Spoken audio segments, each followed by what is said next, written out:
짠! 짜잔! 또 기도학교에 오신 여러분을 진심으로 환영합니다.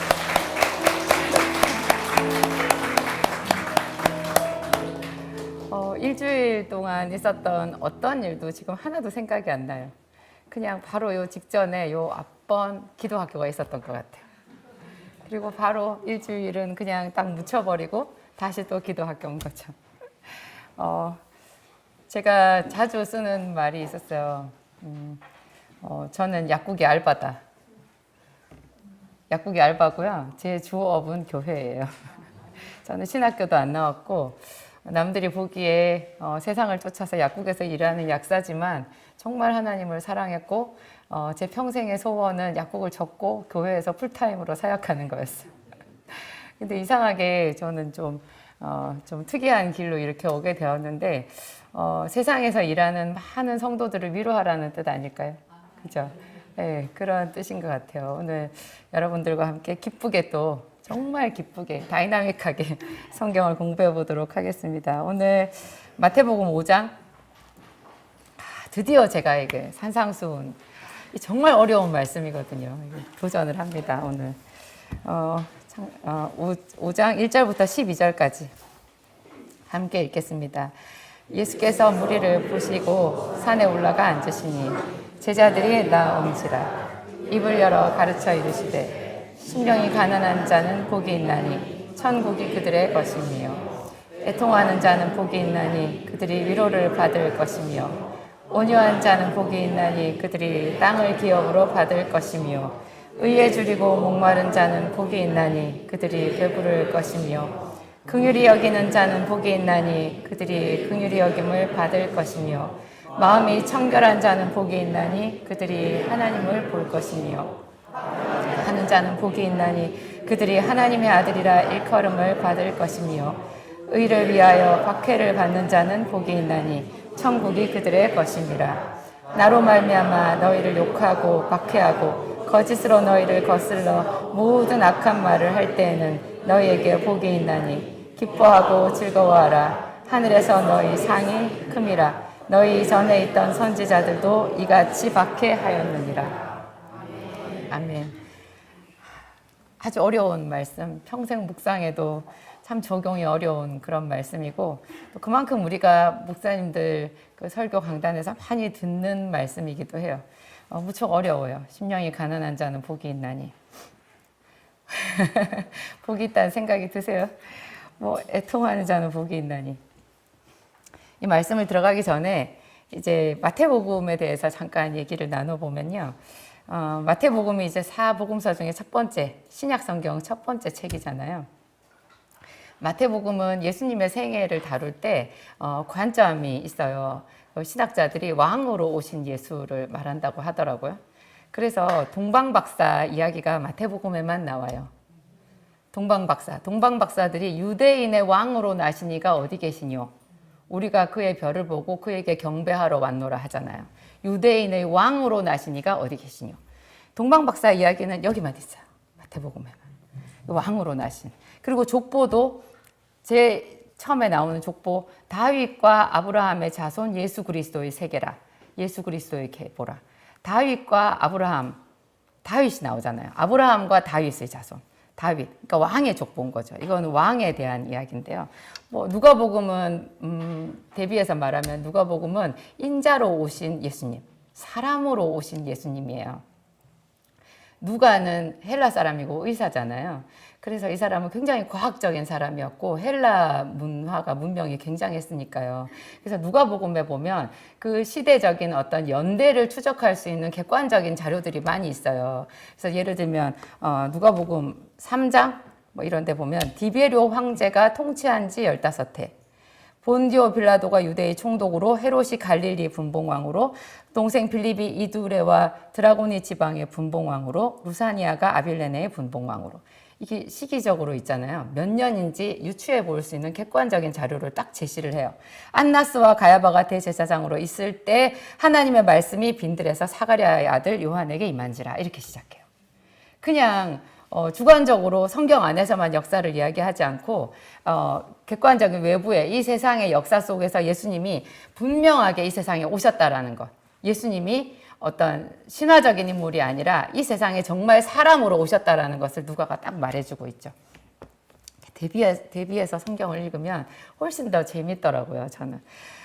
예수님께서 오셔가지고 이제 그 40일간 금식하시고 그리고 난 뒤에 이제 짠 하고 성령의 충만함을 받아서 갈릴리 유대 이 지역을 다니면서 사역을 시작하셨잖아요. 맨 처음에 사역을 딱 시작하시면서 예수님께서 첫 번째로 주신 메시지 있어요. 뭐라고 하셨죠? 회개하라, 천국이 가까이 왔다. 회개하라, 천국이 가까이 왔다. 이 말을 정말 한번 생각해 봐야 돼요. 왜냐하면 예수님께서 지금 우리 5장 바로 앞에 4장 마지막 절에 보면요. 갈릴리와 데가볼리와 예루살렘과 유대와 요단강 건너편에 수많은 무리가 따르니라. 예수님이 그곳을 쭉 갈릴리, 데가볼리, 예루살렘, 유대와 요단강 건너편. 그러니까 말 그대로 전역이란 뜻이에요. 이스라엘 전역. 정말 구석구석 전역에서 예수님께서 다 다니시면서 말씀을 전했다라는 그 얘기인데 이 전역이 결국 창세기 12장에 하나님께서 아브라함에게 나타나셔서 너희 본토 친척 아비 집을 떠나 내가 너에게 지시할 땅으로 가라. 그리하면 내가 너로 큰 민족을 이루게 하고 내 이름을 창대하게 하리라. 그렇게 말씀하셨잖아요. 그러면서 그 가나안 땅에 딱 도착했을 때 이 땅을 너와 내 후손에게 주리라 하셨어요. 근데 그 땅이 지금 이름이 다 나와요. 갈릴리, 데가볼리, 예루살렘, 유대와 요단강 건너편 이 지역이거든요. 이 지역 아브라함이 그때 도착했을 때 아무것도 없었고 그의 손자 야곱도 아무것도 없는 상태에서 헤브론에서 이렇게 적막하게 살았거든요. 적막하게 살았는데 그때로부터 하면 아브라함 시대로부터 하면 지금 이 마태복음까지 무려 2000년이에요. 2000년. 예수님 때로부터 지금까지 2000년이죠. 2000년 동안 하나님께서 계속 그 이스라엘 민족과 함께 해 오셨고 당신 자신의 메시지를 여러 가지로 선지자들을 통해서 말씀하시고 하셨지만 오늘 우리 요 읽은 마태복음 여기 딱부터 여기 지금 4장 끝에 5장 여기 딱 들어가면서 여기서 정말 하나님이 아브라함의 땅, 야곱의 땅에 신방으로 오신 거예요. 2000년 만에. 직접 그 땅으로 오신 거예요. 선지자들을 통하시지 않고 당신이 직접 이 세상에 오셨어요. 그래서 직접 너와 내 자손이라고 말했던 그 자손들을 만나신 거예요. 직접 대면했어요. 거기서 예수님께서 딱 주시는 말씀, 2000년을 참았던 말씀인 거예요. 예수님은 어느 날 갑자기 울컥해서 나타나시지 않았어요.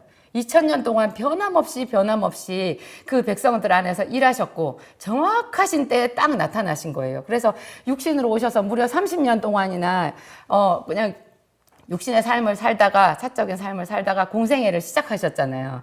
시작하셔서 성령의 충만함을 받고 시작하신 첫 번째 메시지이기 때문에 우리가 그 메시지를 굉장히 중요하게 생각해야 돼요. 우리가 모든 사람이 원하는 천국 왔대요. 천국이 왔대요. 우리 마음에 왔대요. 천국은 여기 있다 저기 있다 할 것도 아니요 너희 마음속에 있느니라 말씀하셨잖아요. 그러면서 천국이 가까이 왔어요. 이때는 가까이 왔지 우리한테는 왔어요. 예수님이 구원사역을 완성하셨잖아요. 왔어요. 그런데 그 온 것이 누구에게 그 나타나고 누구에게 역사하느냐. 회개하라. 우리는 회개를 별로 생각하지 않아요. 회개를 위해서 하나님 앞에 간절하게 기도하는 사람은 없어요. 다 어떤 자기의 문제를 갖고 기도를 하죠. 하나님은 그 문제를 가지고 기도하는 사람의 기도도 너무나 긍휼히 여기시고 참 기뻐해 주세요. 한나가 자식이 없다고 아들이 없다고 기도했을 때도 하나님이 얼마나 그 기도를 기쁘게 흠양하셨어요. 우리 문제를 갖고도 기도하실 때 하나님이 기도할 때 그거를 기쁘게 들으시지만 정말 하나님의 편에서 제대로 된 그런 천국이 바로 임하는 그 기도는 회개하는 거예요. 회개할 게 생각이 안 나죠. 생각이 안 나요. 본래 안 나요. 우리가 중력을 느낄 수 없는 것처럼. 중력을 느낄 수 있어요? 못 느끼죠. 우리 날 때부터 이렇게 있었는데 중력 그런 게 어딨어. 생각하는데 분명히 중력은 있는 거잖아요. 마찬가지로 예수님께서 회개하라고 하셨기 때문에 우리는 죄인인 거예요. 이 죄를 회개하게만 되면은 천국이 그냥 임하는 거죠. 그래서 예수님의 첫 번째 메시지는 회개하라 천국이 가까웠느니라. 근데 두 번째 메시지가 우리 오늘 읽는 말씀인 거예요. 갈릴리와 데가볼리와 예루살렘과 유대와 요단강 건너편에 수많은 무리들에게 말씀을 가르쳤다라고 했는데 그 가르친 내용, 구체적인 내용을 마태가 이렇게 쭉 써놓은 거죠. 그래서 우리도 그 현장에 있는 것 같이, 그 당시에 예수님이 나타나셨던 그 현장에 있는 것 같이 우리도 이 말씀을 같이 따라가면서 읽을 수 있는 거예요. 도대체 2000년이나 참고 있다가 다져서 드디어 당신의 자녀들 땅에 딱 나타나셔서 주신 그 주옥 같은 말씀, 입을 열어 가르쳐 이르시되. 그 입을 여셨어요.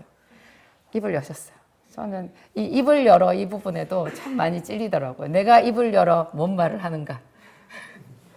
아침부터 내가 입을 열어서 무슨 말을 하는가? 아, 참 은혜가 안 되는 말을 참 많이 하고 사는. 정말 꽹가리 같은 소리를 많이 하고 사는구나. 어리석은 말도 많이 하고 실수도 참 많이 하고 사는구나. 사람이 입만 닫으면요, 죄가 거의 90%는 없어요. 거의 모든 죄가 다 입으로.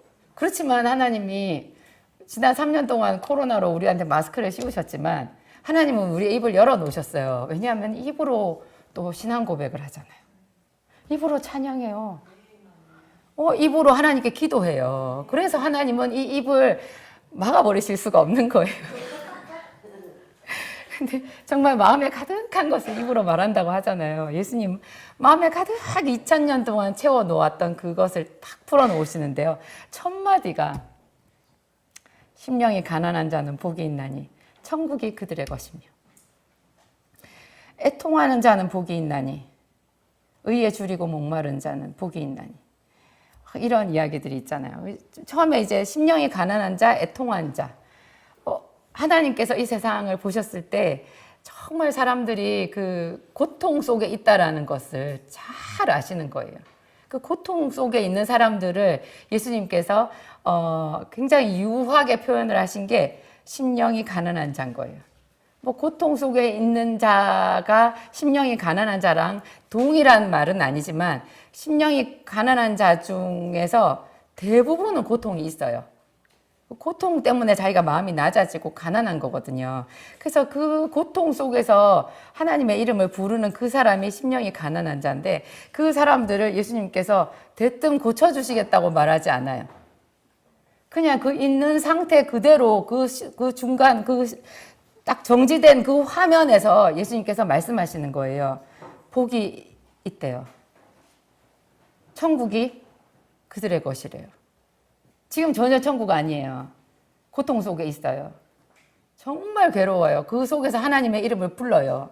그랬는데 예수님께서 이제 그 사람이 기도하니까 일을 해 주실 거 아니에요. 일을 해 주셔서 나중에 그 사람을 치료해 주시고, 마치 17세 소년이 애굽 땅에 포로로 끌려갔다가 이제 팔려가지고 종살이 하다가 나중에 30살이 돼서 애굽의 국무총리가 됐잖아요. 그러면 무려 13년의 시간이 있었는데, 그 13년의 시간이 다 채워질 때까지가 아니라 그냥 그 중간에 그냥 딱 그 중간에 그 가는 그 과정 거기에 그 고통 속에서 주의 이름을 부르는 그 사람은 바로 복이 있다는 거예요.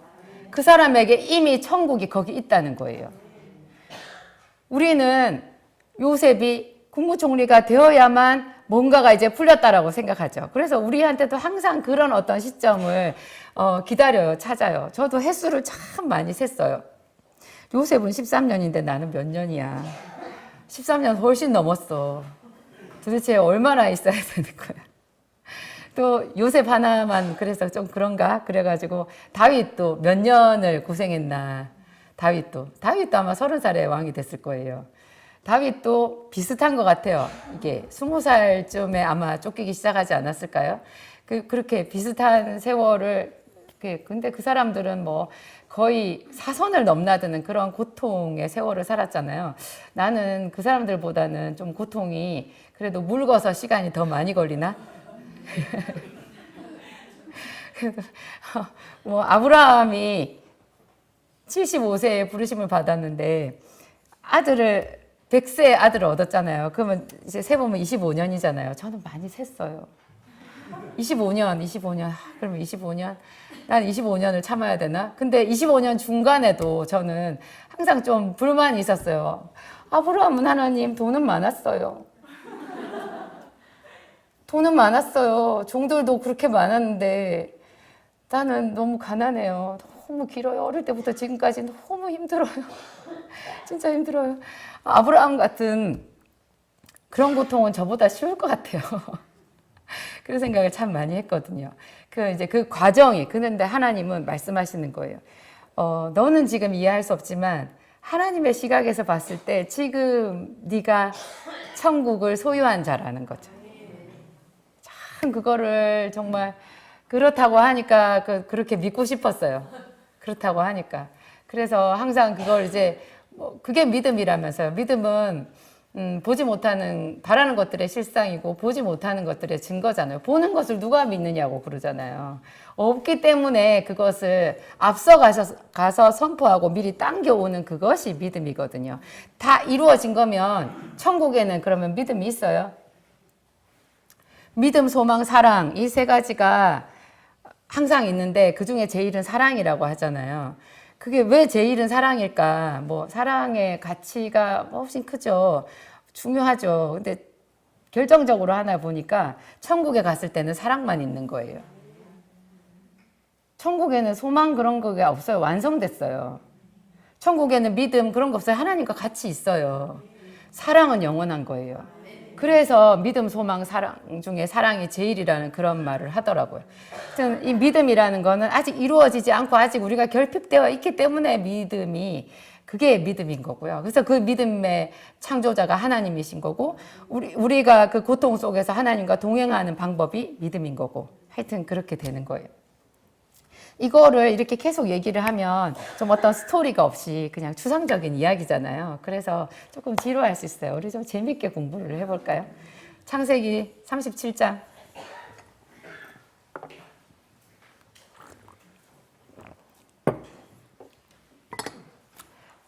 1절부터 4절 함께 읽겠습니다. 야곱이 가나안 땅 곧 그의 아버지가 거류하던 땅에 거주하였으니 족보는 이러하니라. 요셉이 17세의 소년으로서 그의 형들과 함께 양을 칠 때 그의 아버지의 아내들 빌하와 실바의 아들들과 더불어 함께 있었더니 그가 그들의 잘못을 아버지에게 말하더라. 요셉은 노년에 얻은 아들이므로 이스라엘이 여러 아들들보다 그를 더 사랑하므로 그를 위하여 채색 옷을 지었더니 형들이 아버지가 형들보다 그를 더 사랑함을 보고 그를 미워하여 그에게 편안하게 말할 수 없었더라. 요셉이 꿈을 꾸고 자기 형들에게 말하되 그들이 그를 더욱 미워하였더라. 이게 창세기 37장이 저렇게 시작을 해가지고요. 그 끝부분이 이제 요셉이 애굽으로 팔려가고 시위대장 바로의 시위대장 보디바르의 집에 팔렸다고 하는 그 구절이 마지막 구절이에요. 그 37장 내용이 이제 어떤 건지는 기도학교에 앉아 계신 분들은 다 아실 거예요. 그죠?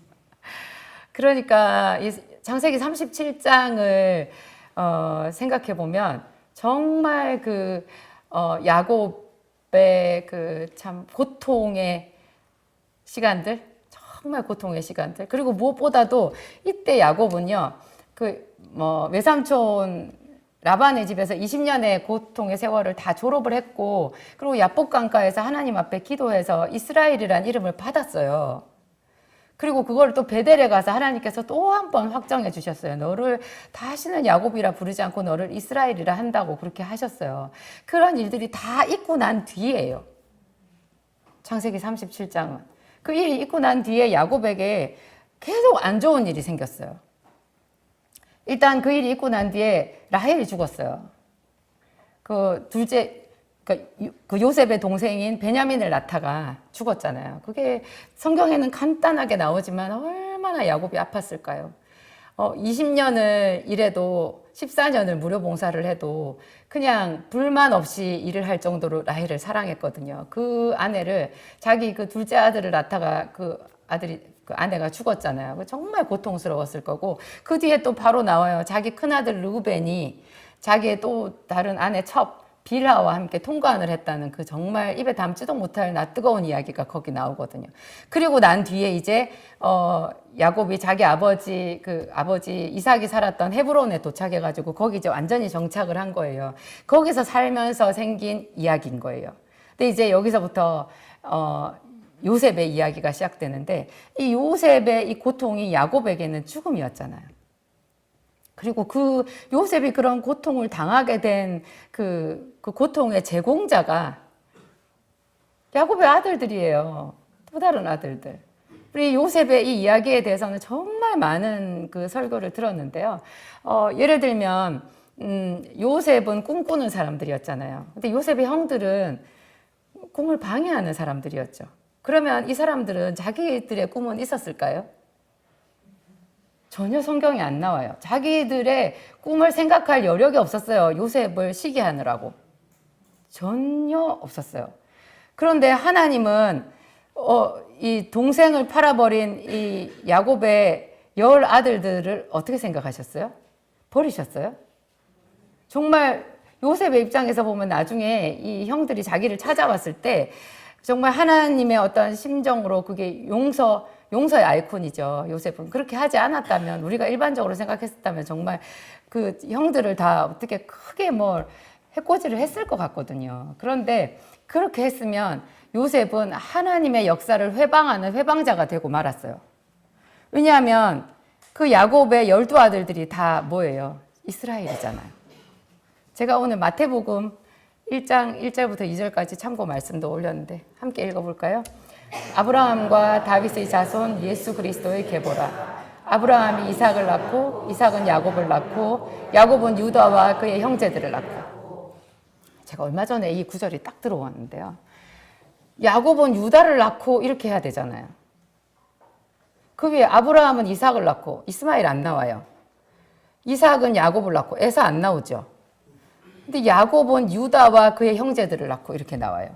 그 뒤에도 누구와 형제들을 낳고 이렇게 나오나요? 아니에요. 그냥 아들 하나만 나와요.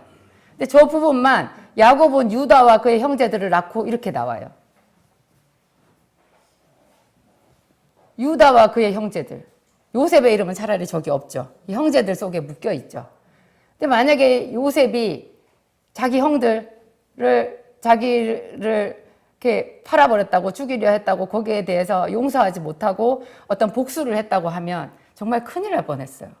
자기의 이름은 오히려 안 나오고요. 저 족보에 유다와 그의 형제들을 낳고 이렇게 나오는 거예요. 그러면 이 유다와 그의 형제들, 요셉 뺀 나머지 사람들한테는 하나님이 주신 계획이 있었던 거예요. 하나님이 주신 계획이 자기 꿈 아닌가요? 그죠? 우리의 꿈과 하나님의 계획이 맞아 떨어지면 이건 기가 막힌 거예요. 항상 하나님은 우리 한 사람 한 사람에 대해서 계획이 있어요. 그 계획은 가장 선하고 그 사람에 대해서 최고의 어떤 그림이에요. 가장 아름다운 위대한 그림이거든요. 대부분의 사람들이 그 하나님이 자기를 향해서 가지고 있는 그 그림에 관심이 없어요. 오늘 유다와 그의 형제들도 관심이 없었죠. 하나님이 그래도 얘네들을 버리지 않았어요. 세상에 자기도 자기 꿈을 버렸는데 생각지도 않고 자기 꿈에 대한 그 에너지조차도 어디다 썼어요? 요셉을 시기하는 데 다 썼어요. 정말 부끄럽지 않나요? 진짜 부끄럽죠. 근데 유다와 그의 형제들은 자기들 꿈은 하나도 없었어요. 그냥 아버지가 자기들을 사랑해 주지 않고 동생인 요셉만 사랑하니까 요셉을 볼 때 불편한 거예요. 편하게 말할 수 없었다고 나오잖아요. 불편해요. 굉장히 괴로워요. 그게 나중에 분노로 바뀌어가지고 동생을 죽이려고 한 거고 팔아버렸잖아요. 팔면서 뭐라 그랬어요? 지 꿈이 어떻게 되나 보자. 자기들 꿈은. 여러분의 꿈은 어디 있어요? 물어보셨어요, 하나님께? 그냥 살지 마세요. 그리스도인은요, 꿈꾸는 사람이에요. 자기 꿈, 반드시 하나님께 그 꿈을 보여달라고 하셔야 돼요. 여러분이 생각하는 그 문제의 골몰 이런 거는요, 너무 그런 거는 어린 아이예요. 죽을 먹는 신앙이에요. 밥을 먹는 신앙, 장성한 분량은요, 하나님의 그림을 물어봐야 돼요. 그 그림을 내 것으로 끌고 올 수 있어야 돼요. 내가 봤을 때는 정말 엉망진창인 것 같은데 그 꿈이 하나님의 계획이 내 꿈이랑 딱 맞아 떨어졌을 때 진짜 기가 막힌 일이 생기잖아요. 요셉은 하나님의 계획 안에서 애굽으로 팔려갔어요. 자기의 꿈은 따로 있었어요. 자기 꿈 꿨잖아요. 하나님이 꿈 주셨잖아요. 그 꿈을 받아들였을 거예요. 그래서 자랑했잖아요. 그죠? 모든 형제들이 다 자기를 둘러서서 자기한테 절하고 엄마, 아버지, 형들도 다 자기한테 절하고 그런데 그 요셉의 꿈, 하나님께서 주신 그 꿈은 단지 그냥 그 가족 안에서 우두머리가 된다는 그런 정도의 꿈이었어요. 근데 하나님께서 살짝 보여주셨지, 그 본론적인 하나님의 계획은 뭐였어요? 요셉을 애굽의 국무총리로 세우는 거였어요. 그리고 오늘날까지 이렇게 수천 년이 지난 세월에 이르기까지 많은 사람들에게 꿈을 꾸게 하는, 비전을 주는, 소망을 주는 그런 아이콘으로 요셉을 만드는 거였어요. 근데 거기에 맞춰서 하다 보니 요셉의 꿈은 차라리 완전히 짓밟히고 다 찢겨져 버린 거 아니었어요? 끝장이 난 거였죠. 요셉은 끝장났어요. 근데 거기서 그러니까 요셉이 자기가 생각했던 자기 인생의 꿈과 자기 현실이 엄청난 괴리잖아요. 그 가운데서 하나님을 막 원망하고 불평하고 했으면 아무것도 안 되는 거죠. 그냥 끝나버리는 거죠. 그렇지만 요셉은 그 상황에서 계속 그 하나님을 의지했잖아요. 의지했다라는 것을 알 수 있어요. 결정적으로 나중에 바로 왕의 꿈을 해석할 때 바로 왕의 꿈은 제가 늘 말씀드리지만 그 꿈은 망하는 꿈이에요. 7회 풍년, 7회 흉년, 그거를 바로 왕은 몰랐을까요? 그 꿈을 정말 몰라서 꿈 해석자를 불렀을까요? 그 애굽의 술사들은 그거를 해석을 못했을까요? 여러분, 오늘 우리 읽었던 그 창세기 37장에 보면요, 사람들 꿈 해석 잘해요. 거기 요셉의 꿈 누가 해석을 해요? 다 각자 무슨 말인지 다 알고, 그 형들도, 그렇게 시기심에 불탄 형들도 그 꿈이 뭔 말인지 알고 그냥 요셉을 싫어해요. 그 요셉의 꿈이랑 바로 왕의 꿈이 뭐 현격한 차이가 나요? 그 꿈이 그 꿈이지. 비슷해요. 다 알아요. 근데 이게 바로 왕의 꿈은 뭐가 어렵냐? 이게 망하는 꿈이라 어려운 거예요. 망하는 꿈이라.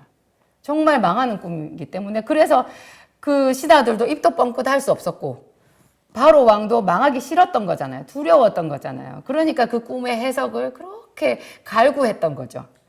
그런데 요셉은 자기가 하나님의 은혜에 충만한 은혜를 받았어요. 그 꿈을 해석할 당시에 종으로 팔린 것도 억울한데 죄수가 돼서 감옥 안에 있었어요. 그래서 어느 날 뜬금없이 알지도 못하고 바로 왕 앞에 왔는데, 자기가 지금 이제 이 꿈만 제대로 해석하면 이제 국무총리가 될 것이다라는 걸 알았을까요? 자기 신세 그대로죠. 아마 국무총리가 되고 나서도 제 생각에는 그 한 풍년 7년 동안 매일 요셉은 자기가 이게 꿈인가 하는 생각을 했을 것 같아요. 그런데 하물며 뭐 바로 왕 앞에 갔을 때 이게 자기가 이제 꿈이 이루어지겠구나 그런 생각을 했겠냐고요. 자기가 생각하는 하나님은 자기를 더 힘들고 더 힘들고 더 힘든 곳으로 처박는 하나님이지, 그냥 생각해보면. 근데 성경에는 분명히 나오잖아요. 바로 왕 앞에 가기 전에 그 보디발의 집에 있었을 때 안 좋은 일이 생길 때마다 2번 나와요. 하나님의 말씀이. 하나님께서, 여호와께서 요셉과 함께 하심으로 요셉이 형통하였더라. 뭐 형통한 사람이 종으로 팔려요? 형통한 사람이 감옥 가요? 근데 감옥 가고 뭐 종으로 팔리고 했는데 거기서 형통했다고 거기서 딱 그 구절이 나와요. 희한하게 거기서 그 구절이 나와요. 근데 이 요셉이 그 7년 풍년, 7년 흉년 그 꿈을 해석할 때 분명히 망하는 꿈인데, 거기서 요셉의 신앙이 나오잖아요. 하나님이 어떤 하나님이신지 하는 그 기가 막힌 신앙 고백이 나오는 거예요. 이것은 풍년 때 대비해서 흉년을 이렇게 대비를 하면 된다라고 말했잖아요. 여러분 그렇게 해석할 수 있어요? 여러분 분식집 하다가 망했는데 몇 개를 해서 망했어. 나중에 다른 사람이 분식집 한다는 소리 나오면 무슨 말 나오게요? 그거 하지 마. 해봐야 소용없어. 망해. 그 사람한테 하나님이 함께 하시면 당신 성공할 수 있다 이렇게 말할 수 있어야 돼요. 저도 그렇게 못했어요. 저도 우리 딸한테, 우리 딸 요엘이가 어릴 때 엄마 약국 물려받고 싶다고 말했을 때 제가 정말 아찔했잖아요. 아우, 이 약국에 콕 처박혀 있는 건 나만으로 족하지. 너는 하지 마라. 너는 하지 마라. 제가 이렇게 약국이 잘 돼가지고 이렇게 어마어마한 사업장이 될지 상상이나 했죠. 네가 하면 잘 될 거야. 그러면서 그래 꿈을 키워 이렇게 말할 수 있었어야 되는데, 그 분식집 그 망했던 그 권사님이랑 저랑 똑같은 거예요. 야, 그 해봐야 고생만 해, 딴 거 해. 이렇게 말했어요. 하여튼 그래요. 이 37장은 정말 엄청난 그 야곱의 고통의 시간들이 나와 있고, 야곱이 이미 하나님께 축복을 약속받았지만, 뭐 축복이라고는 어디 주변 사람들한테 내놓을 게 없이 정말 넘사스럽지 않나요? 맏아들이 자기 첩이랑, 아버지의 첩이랑 통관을 안 하나. 그죠? 이게 요셉을 시기해가지고 다른 형들이 세상에 그걸 죽이려고 하다가 팔아버렸으니 그걸 또 아버지한테 거짓말을 하잖아요. 채색 옷도 다 찢어버리고 거기다 염소피를 묻혀가지고 보소서 이게 아버지의 아들의 옷인가 보소서. 그런 멍청이 어딨어요. 엄청난 거죠. 그런 이야기들이 그 안에 있는데 그 내막을 정확하게 몰랐다고 하더라도 하여튼 그 야곱은 굉장히 고통스러웠을 거예요. 그때 그 야곱의 고통이랑 오늘 여기 3절, 4절이랑 딱 연결이 되는 거예요. 심령이 가난한 자는 복이 있나니 천국이 그들의 것이며 애통하는 자는 복이 있나니 그들이 위로를 받을 것이며. 이게 딱 연결이 되죠. 그냥 야곱의 이야기, 뭐 요셉이 고생한 이야기 우리 너무 잘 아니니까 후루룩 읽고 넘어가 버려요. 그 사람들이 했던 그런 거는 그냥 압축적으로 성경에 나와 있으니까 그냥 별로 깊이 묵상할 것도 없이 나 다 알아 이렇게 되는 거죠. 알기는 뭘 알아요. 삶에 적용하는 거는 참 어려워요. 정말 어려워요. 우리 삶에 그것을 확대시켜가지고 하루하루 요셉이 어떤 식으로 하루하루 감옥에서 살았을지, 야곱이 자기 아들 요셉을 잃고 어떻게 그 하루하루 20년을 넘게 참았어요. 왜냐하면 17세 소년으로 가서 그때 끌려갔는데 그때 죽은 줄 알았잖아요. 30세 국무총리가 됐는데 바로 뭐 요셉이 찾아왔어요. 그때로부터 7년, 풍년 지나고 2년이 더 지난 다음에 연락이 와요. 계산해보세요. 날수를 잘 세봐야 돼. 그 엄청난 세월을 아들을 가슴에 묻고 살았어요. 그때 그 창세기 37장 끝부분 또 제가 참고 말씀 올린 거 있죠. 함께 읽겠습니다. 그들이 요셉의 옷을 가져다가 순용소를 죽여 그 옷을 피해 적시고 그의 채색 옷을 보내며 아버지에게로 가지고 와서 이르기를 우리가 이것을 발견하였으니 아버지 아들의 옷인가 보소서 하매 아버지가 그것을 알아보고 이르되 내 아들의 옷이라 악한 짐승이 그를 잡아먹었도다. 요셉이 분명히 찢겼도다 하고 자기 옷을 찢고 굵은 배로 허리를 묶고 오래도록 그의 아들을 위하여 애통하니 그의 모든 자녀가 위로하되 그가 그 위로를 받지 아니하며 이르되 내가 슬퍼하며 스올로 내려가 아들에게로 가리라 하고 그의 아버지가 그를 위하여 울었더라. 얼마나 슬펐는지 야곱처럼 하나님의 사람이요. 내가 아들에게 간다고 그래요. 자기 죽겠다고 그렇게 말하는 거예요. 저 부분이 정말 뼈에 사무치더라고요. 이렇게 읽으니까. 얼마나 슬펐을까. 그 믿음의 사람이 얼마나 슬펐을까. 내가 내 아들에게 가리라. 예수 잘 믿는 권사님이 아들을 잃어버릴 수 있어요. 그죠? 갑자기 아들이 떠나가 버릴 수 있어요. 그때 어떤 마음이겠어요? 내가 아들에게로 가리라. 그런 마음이 들 거예요. 그런데 이 야곱이 헤브론 땅을 묵묵히 지켰어요. 이것이 믿음의 차이인 거예요. 그 슬픔에 자기가 완전히 떠내려가지 않고 하나님이 어디 계시냐 하나님과 멀어지지 않고 그 슬픔의 깊이만큼 더 크게 하나님을 붙잡고 있었던 거잖아요. 말은 저렇게 했지만 야곱이 얼마나 헤브론을 사랑했는지 나중에 그 헤브론 땅에 7년의 흉년이 왔는데 자기 아버지 이삭이나 할아버지 아브라함은 흉년이 오자마자 애굽 내려갔거든요. 이삭도 내려가려고 했잖아요. 거의 다 갔어요. 그런데 하나님이 네가 애굽으로 내려가지 않고 여기 이 땅에 있으면 내가 너에게 복을 주겠다 이렇게 말해서 겨우 있었죠. 야곱은 내려갈 생각도 안 해요. 생각도 안 하고 나중에 자기 아들 그 요셉이 살아있다. 요셉이 보내준 수레를 보고도 좋아하면서도 애굽으로 선뜻 안 내려가요. 가다가 중간에 들러가지고 하나님께 제단을 쌓아요. 그럴 정도로 야곱은 뿌리 깊이 하나님을 의지하고 하나님과 함께 이 고통을 견뎠어요. 그래서 이 말이 응하는 거예요. 심령이 가난한 자는 복이 있나니. 그러니까 야곱에게 그런 마음이 있었기 때문에 그렇게 자기 아들을 잃었다고 생각하면서도 그 하나님을 신뢰하고 헤브론을 지켰기 때문에 그 하나님께서 애굽에 내려가 있는 요셉에게 역사하셨다고 저는 그렇게 생각이 들어요. 하나님이 일하신 거죠. 계속 일하신 거죠. 그 37장 마지막 한 절 봐봐요. 마지막 한 절. 저기 그냥 같이 읽을까요? 그의 모든 자녀가 위로하되 그가 그 위로를 받지 아니하여 이르되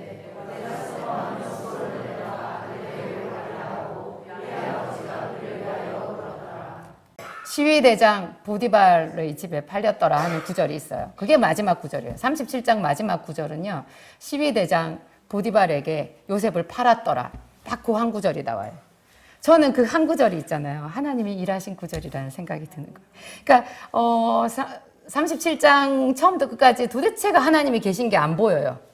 그 속은 완전히 막장 드라마잖아요. 막장 드라마. 그냥 요셉도 철이 없고 야곱도 생각이 얕았어요. 그렇지만 그게 그렇게까지 큰 죄는 아니었는데 그 두 사람의 그런 허물이 다른 그 야곱의 아들들한테 미친 그 고통, 그들의 분노의 파장은 엄청나서 이런 큰 요셉을 팔아버리고 죽이려고 했던 이런 사건이 벌어졌잖아요. 그런 일 과정에서 뭐 하나님이 야곱에게 나타나셨다든가 뭐 누구에게 뭔 일을 나타내셨다든가 도대체 하나님은 어디 계신지 전혀 안 보여요. 하나도 안 보여요. 분명히 하나님은 야곱에게 축복을 약속하셨고 내가 너와 함께 하리라 하셨고 다 약속을 해주셨잖아요. 그런데 그 집이 그렇게 막장이 되고 엉망진창이 되는데 하나님은 침묵하시는 것 같은 거예요. 아무 일도 없어요. 생기는 일 다 생기고 정말 요즘식으로 말하면 야곱은 이런 일이 생겼을 때 넘사스러워서 어디 가서 얼굴도 들 수가 없었을 거예요. 그런 거 있잖아요. 저 권사님 신앙생활 잘하더니 아들도 잃었어. 이렇게 말할 수 있어요. 정말 자기가 이때까지 그렇게 기도하고 했는데 자기 주변에 이렇게 생기는 일 그런 거 보면은 사람들이 더 자기를 판단하는 것 같고 자기 자신도 너무 수치스럽고 고통스러워가지고 고개를 들고 다닐 수가 없고 뭐 그럴 수 있어요. 야곱이 그런 상황이었거든요. 그랬는데 하나님께서 일하셨다라는 것을 그 마지막 한 절에서 알 수 있는 거예요. 시위대장 보디발의 집에 요셉을 팔았더라. 하나님이 딱 일하신 거잖아요. 저 보디발의 집에 팔리게 한 거 하나님이 그렇게 하셨다라는 구절 없지만 우리는 알잖아요.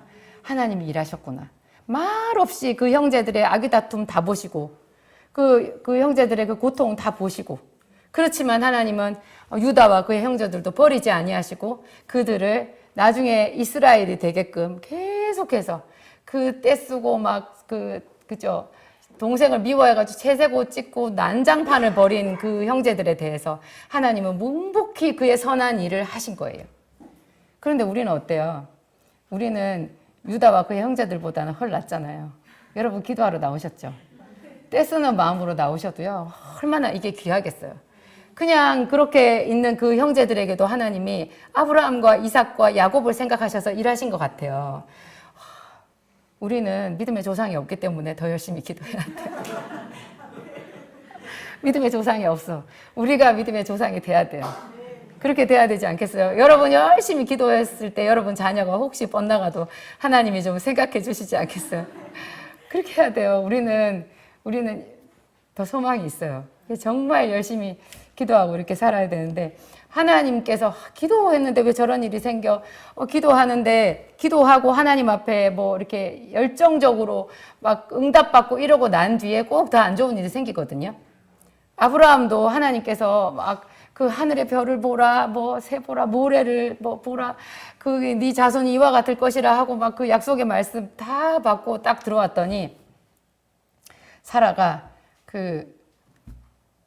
하갈을 첩으로 해서 아들을 낳자 이렇게 말해서 아들을 낳았더라 이렇게 얘기가 나와요. 잘 가다가 딱 옆길로 새는 거예요. 그렇지만 그래가지고 나중에 아브라함이 얼마나 부끄러웠겠어요. 부끄럽고 속상하고 막 그랬을 텐데 그럼에도 불구하고 계속해서 기도하고 계속해서 하나님을 의지하고 하나님이 옳으시다라는 생각을 하고 그러면서 하나님께 기도하는 그 사람을 오늘 예수님께서 딱 얘기하신 거예요. 심령이 가난한 자는 복이 있나니. 야곱이 얼마나 마음이 가난했겠어요. 마음이 가난했겠죠. 자기 형 에서는 잘 살았거든요. 세일상 가가지고 믿지도 않는데도 거긴 잘 살아요. 자식 낳고 잘 사는데 야곱은 험난한 거예요. 아들도 하나 잃어버리고. 애통하는 자는 복이 있나니. 야곱이 얼마나 애통했어요. 내가 내 아들을 따라서 수월로 내려가리라 그렇게 말했어요. 그랬는데 위로를 받을 것이며. 그래서 하나님이 야곱에게 줄 위로를 열심히 애굽에서 예비하고 계셨어요. 우리를 위해서 일하시는 하나님, 그 손길을 우리가 믿어야 되는 거예요. 그래서 더 힘들 때 계속해서 기도하기를 쉬지 않아야 되고요. 애를 써야 되는 거죠. 이렇게 기도를 많이 하다 보면은 내 주변에 이렇게 상황에 대해서 더 화가 날 때도 많이 있어요. 제가 기도학교에 그런 영상도 올렸었는데, 기도를 하고 나서 더 짜증이 나고 화가 난 사연. 기도를 하고 나면요, 자기가 이제 막 모든 것에 종결자가 돼요. 저 사람은 저렇게 해야 돼. 저 사람은 저래서 틀렸어. 너는 이렇게 해야 돼. 뭐 자식들에 대해서, 남편에 대해서, 막 교회에 대해서, 목사님에 대해서 전부 다 자기 나름대로의 어떤 뭐가 제시하는 길이 딱 생겨요. 그래가지고 이제 거기다가 제가 꿈을 꿨는데 뭐 응답을 받았는데 하나님의 음성이 들렸는데요 하면 이제 기가 막히게 되는 거죠. 큰일 나는 거죠. 큰일 나는 거죠. 그런데 하나님은 그렇게 하라고 얘기하시지 않고 그 부족한 그대로를 용납하면서 하나님께서 일하시기를 계속해서 요청하라는 거예요.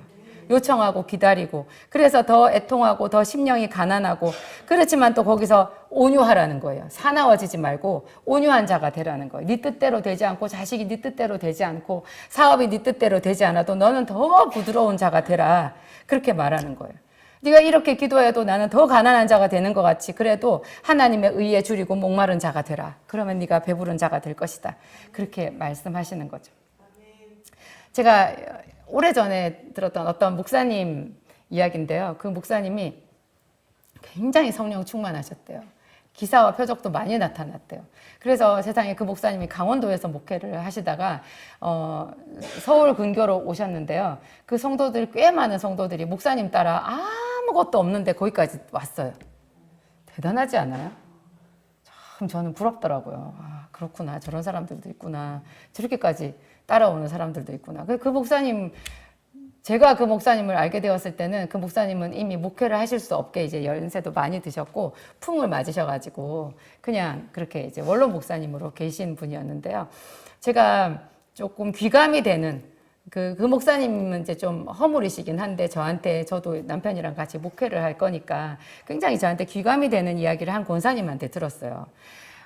그 목사님이 성령 충만해가지고 목회를 막 열심히 이제 그 서울 군교에 와서 해가지고 갑자기 성도들이 엄청나게 늘었대요. 몇백 명이 왔대요. 1000명 정도 왔다 그랬나? 교회가 엄청나게 부흥을 한 거예요. 그런데 이 목사님이 그때 그 교회에서 정말 이렇게 온유하게, 이렇게 애통하게, 심령이 가난한 이런 모습이 되지 않고 너무 강하게 하셨던 것 같아요. 그래가지고 세상에 뭐 정확한 내용은 모르겠지만 성도들 다 떨어져 나가고요. 한 100명 정도로 줄어들어 버렸어요. 그래서 그 과정에서 목사님이 크게 충격을 받고 중풍 맞으셔갖고 쓰러지셔서 그냥 목회 인생이 그 길로 끝나버렸어요. 근데 그 무렵에 저한테 이 얘기를 해준 그 교회에 신실한 권사님이 있었는데 그 권사님이 꿈을 꾸셨다는 거예요. 그 꿈이 저한테 큰 교훈이 됐다고요.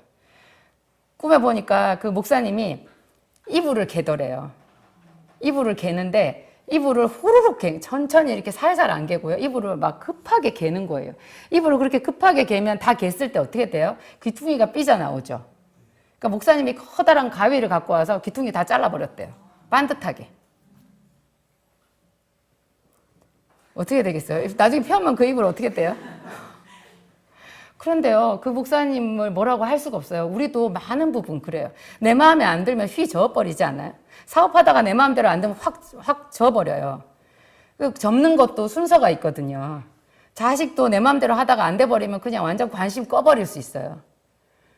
잡을 때는 아주 이 잡듯이 잡다가 그 다음에 관심을 꺼버리면 그냥 완전히 관심 꺼버리고 방치해버릴 수도 있고요. 우리 주변 모든 환경에 대해서 다 그래요. 그게 그렇게 하는 것이 아니라는 거죠. 그게 그런 식으로 거칠게 나가면 심령이 가난한 자가 될 수 없고 여기서 말하는 복이 있는 애통한 자가 될 수가 없는 거예요. 자기 성질대로 해버리는 것이기 때문에. 그런 사람은 사나운 자지 온유한 자가 아니잖아요. 의에 줄이고 목마른 자가 아니에요. 자기 의에 충만한 사람이 되는 거지. 이렇게 이게 적용이 그렇게 되는 거예요. 그래서 저는 그 권사님 말씀이랑 그 원로 목사님 겨우겨우 다른 사람에게 의지해가지고 이렇게 예배에 나오시는 그 모습을 보면서 제가 굉장히 두렵고 떨린 그런 생각이 들었고, 아직까지도 그 말씀을 잊지 않고 있어요. 항상 조심해야 되겠다. 왜냐하면 저도 한 성질 하거든요. 성질을 꺾어야 돼요. 근데 이 성질은 또 좋은 면도 있어요. 이 성질이 에너지거든요. 성질이 하나도, 그럼 처음부터 성질이 없는 사람 참 좋겠다, 막 이런 생각을 많이 했는데요. 처음부터 성질이 없는 사람은 에너지가 없어요. 처음부터 성질이 있는 사람이 그 성질을 다듬게 되잖아요. 그러면 정말 하나님 앞에 큰 일을 할 수 있는 그릇으로 쓰임 받을 수가 있어요. 제가 오늘 마지막에 좀 특이한 성경 말씀이 아니라 영국 시인이 쓴 시를 하나 올려볼게요. 우리가 시도 한번 감상을 해보자고. 저 시 읽으면 눈물이 날 것 같아요. 굉장히 좀 차원 높은 시니까요. 여러분 같이 한번 읽어보겠습니다. 얼룩진 사물들을 위해 하나님께 영광을, 얼룩소같이 두 색깔로 된 하늘을 위해 헤엄치는 수, 막 캐낸 붉은 석탄, 떨어진 밤을 위하여, 참새의 날개를 위하여, 구획 짓고 갈라놓은 들판, 그늘진 곳, 놀고 있는 밭, 경작지들을 위하여, 그리고 모든 공장의 톱니와 기계와 정연한 것들을 위하여, 빠르기도 하고 느린 것들, 달콤하기도 하고 시기도 하며 눈부시기도 하고 어두컴컴한 모든 것들을 위하여 하나님의 아름다움은 변함이 없어라. 하나님을 찬미하노라. 일하시는 하나님을 인정하라는 거예요. 그 가운데서 기도의 열정을 가지고 무릎으로 살라는 뜻이에요. 저 시를 쓴 분 굉장히 영성이 깊은 분이에요. 그늘진 밭, 경작하다가 만 밭, 정연한 것도 있지만 어그러진 것도 있는 거예요. 제목이 알록달록한 아름다움이에요. 조금 저는 다르게 말하고 싶은데 얼룩진 것의 아름다움이라고 말하고 싶어요. 우리 인생에 얼룩진 부분 많아요. 그죠? 내 주변에도 내 가정에도 모든 것에 지워버리고 싶은 거 많거든요. 그런데 그 그대로의 재료를 하나님이 다 쓰신다고요. 그래서 하나님께 영광이라고요. 그 깊은 그대로를 다 받아들이는 거예요. 내 자식도 내 마음대로 안 돼도, 그쵸? 뭐 내 인생은 내 마음대로 되나요? 내 마음은 내 마음대로 돼요? 내 마음도 내 마음대로 안 돼요. 뭐가 내 마음대로 되는 게 있겠어요? 그렇다고 의지를 놓지는 말라는 거예요. 방관자가 되지는 말라는 거예요. 열심을 다해서 밭도 경작하고 가꾸고 하나님께 기도하고 소망을 가지라는 거예요. 그랬을 때 하나님께서 그 사람에게 정말 천국을 소유하는 그런 사람이 되게끔 해주신다는 거죠. 기도하겠습니다. 세상을 창조하신 하나님, 얼룩진 것도 아름답게 하실 모든 계획이 하나님께 있습니다. 하늘도 얼룩덜룩할 때가 있습니다. 우리 삶에도 지워버리고 싶은 순간들도 많이 있고, 하나님 지금도 꿈이었으면 좋겠다 싶은 그런 어려운 시절을 살고 있는 사람들도 있습니다. 그러나 감옥에 있든 어디에 있든 하나님 당신의 이름을 부르면 그곳이 천국입니다. 하나님 이미 야곱과 함께 하셨고 이미 당신의 일을 이루셨습니다. 하나님 우리의 자녀들을 주께 올려드립니다. 당신의 것입니다. 하나님 만져주시옵소서. 내 인생도 당신의 것입니다. 하나님 내 맘대로 살아서 실수하고 어그러진 것 그대로 하나님께 올려드립니다. 하나님 회생하게 도와주옵소서. 부활의 소망을 주시옵소서. 예수님께서 우리에게 오신 것을 감사합니다. 심령이 가난한 자가 복이 있다. 애통하는 자가 복이 있다. 온유한 자가 복이 있다. 말씀해 주셔서 감사합니다. 하나님 저는 독하지 못해서 복을 받지 못한 줄 알았습니다. 하나님 우리 아버지 우리에게 오셔서 하나님 나라 백성으로 빛과 소금이 되게 하여 주옵소서.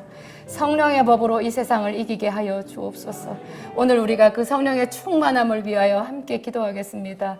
성령님 약속대로 우리에게 임하시고 운행하시옵소서. 우리 한 사람 한 사람을 주의 것으로 새롭게 만들어 주옵소서. 예수님 이름으로 기도합니다. 아멘.